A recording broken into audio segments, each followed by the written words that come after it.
증인은 당시 여인영이 무엇이라고 하면서 체포 대상자 명단에 불러주었나요? 라는 질문에 위치 추적해달라고 하면서 명단을 불러줬습니다. 라고 대답하였죠. 네.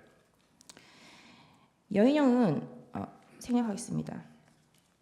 국정원장은 전체 업무를 총괄을 하고 1차장은 해외 정보 소집, 2차장은 국내 정보 및 대북 방첩, 3차장은 심리 및 사이버 안보, 과학기술, 기획조정실장, 기주실장은 총무 관리 및 인사 등의 직무를 담당하죠. 국정원 조직에 대해서는 이 자리에서 공개적으로 얘기하는 게 적절치는 않은 것 같습니다. 네, 어쨌든 증인의 업무가 해외 파트인 건 맞죠. 그게 이제 잘 모르셔서 그러시는 것 같은데 통상 제가 제 업무를 소개할 때는 해외 업무와 해외로부터의 위협에 대응하는 업무를 하고 있다고 답합니다. 네, 국정원의 대공수사권이 없어지면서 대신 국가안보조사국이 대체 신설되었는데 이는 증인의 산하가 아니라 2차장 산하였죠. 그렇습니다.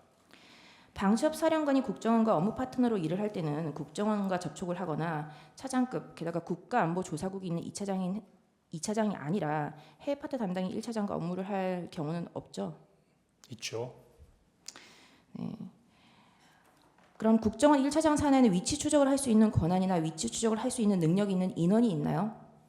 말씀드리는 것이 제한됩니다. 하지만 하려면 할 수 있겠죠. 없는 걸로 알고 있습니다. 방첩사령관 생략하겠습니다. 증인의 말이 모두 다 사실이라 하더라도 아까 진술 조서에 기재된 바와 같이 위치 추적을 요청을 했다고 했는데 위치 추적과 체포는 증인이 알기에 같은 말인가요? 다시 한번 말씀해 주십시오. 증인 아까 여인영이 위치 추적을 요청했다.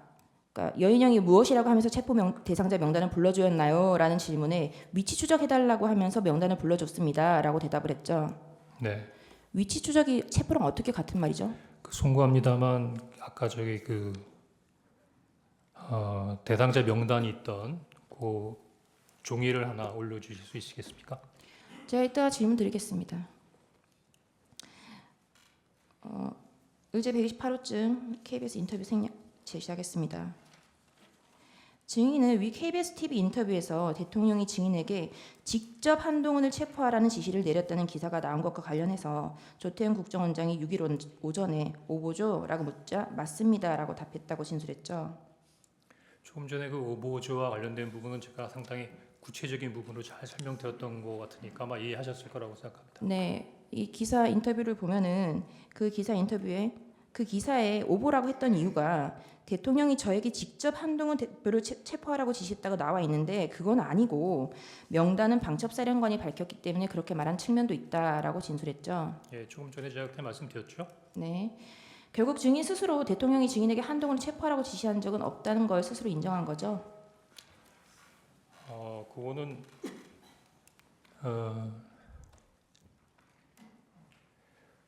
변호인께서 말씀하시는 부분의 말씀이 반은 맞고 반은 틀린 것 같습니다.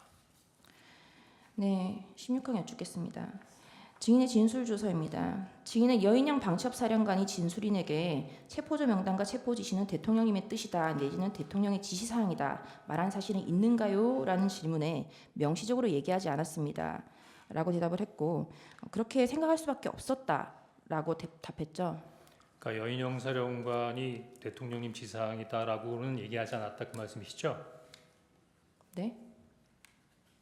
아니 수사관이 네. 이게 그 여인영 방첩사령관이 네. 증인에게 이 체포조 명단 지시가 대통령의 지시냐라고 물었을 때 명시적으로 얘기하지 않았다라고 답을 했고 그리고 예, 그렇게 얘기하지 않았습니다. 네. 네.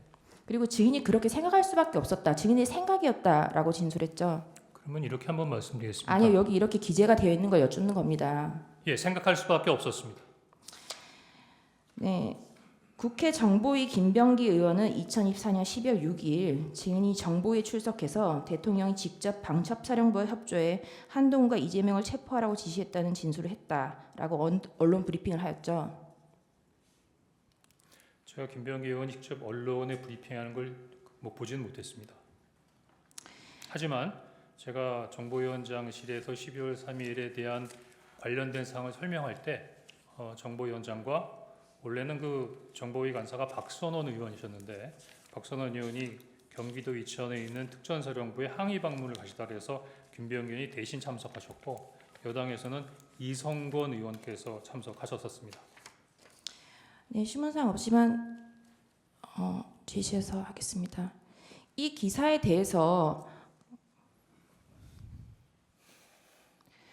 위 언론 보도 내용은 위 면담에 배석하였던 더불어민주당 김병기 의원이 진술인의 발언 내용을 공개하면서 언론 보도가 되기 시작했는데 실제 진술인이 위 면담에서 한 발언 그대로 가감없이 사실대로 보도가 된 것인가요? 라는 질문에 제가 한 말 그대로 보도된 것으로 알고 있습니다라고 답을 했죠. 예, 그렇겠죠.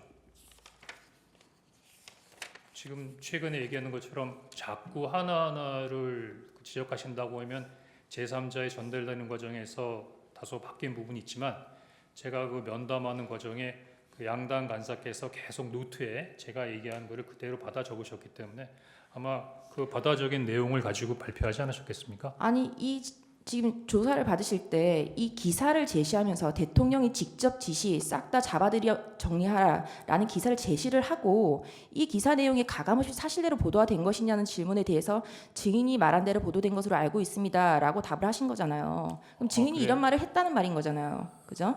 다시 한번 좀 설명을 해주시겠습니까? 지금 약간 방금 말씀하신 거는 그 김병기 의원이나 이성근 의원이 정보위원장 면담을 끝나고 나가서 기자들한테 브리핑을 한 것이 사실이라는 거라고 물어보셨는 것 같은데 지금 이 내용은 뭡니까? 지금 이 자료는 어떤 자료를 가지고 말씀하시는 겁니까? 이 자료는 네. 증인이 검찰에서 진술한 진술 조서고요. 지금 SBS라고 나와 있네요. 네, 그래서 네. 그 어쨌든 제목에 보면 네. 대통령 직접 지시 싹 다 잡아들여 정리하라라는 기사를 제시하면서 네. 검찰이 네. 이 기사가 가감없이 사실대로 보도된 것인가요? 라는 질문에 대해서 검찰에서 이 기사를 제시하면서 증인이- 저한테 물은 적은 없는 것 같습니다. 그럼 이 조서가 가짜라는 말씀이신 건가요? 허위로 작성된 건가요? 한번 그 조서 관련된 부분을 좀 다시 한번 지금 갑자기 이렇게 뭘 하나 띄워 놓으시고 갑자기 이렇게 물어보시면 저도 이해하는데 좀 시간이 걸리지 않겠습니까? 그러니까 좀 앞뒤를 설명해 주시면서 질문해 주셨으면 좋겠습니다. 제 질문이 어렵나요? 예, 저 아무래도 글자 그대로 읽었습니다. 아무래도 처음 글자 법정 그대로 읽었습니다. 아무래도 처음 법정에 가감없이 와 있다 보니까 여러 가지 긴장된 부분도 있고 하나 하나를 이해하는데 조금 좀 어려움이 있다는 부분을 좀 양지해 주셨으면 좋겠습니다. 증인이 지금 지금 변호인께서 물으시는 거는요. 이 보도 내용이 네. 대통령께서 직접 체포 지시를 했다고 보도가 됐는데 네. 그 보도된 경위가 증인께서 정보위원회에서 이렇게 직접 이런 식으로 발언을 했기 때문에 이대로 보도가 되는 게 맞냐 그런 취지로 아닙니다. 도리어 제가 보기엔 이런 식으로 인용한 것은 제가 보기엔 12월 6일 날 조선일보 기사가 그런 식으로 나왔기 때문에 대부분 그런 부분들 인용했던 것으로 보여지고요. 제가 실제로 제 워딩으로 얘기한 부분은 지난번 22일 날 나왔던 국조특위의 청문회에서 제가 얘기한 부분이 제가 직접적으로 얘기한 건 처음이고 대부분 다 간접 화법이기 때문에 그런 부분에 대해서는 조금 버그가 있다고 생각됩니다. 자, 이 조서의 질문에 보면 가감없이 사실대로 보도가 된 것인가요? 라는 질문에 제가 말한 대로 보도된 것으로 알고 있습니다. 라고 증인이 답을 했죠.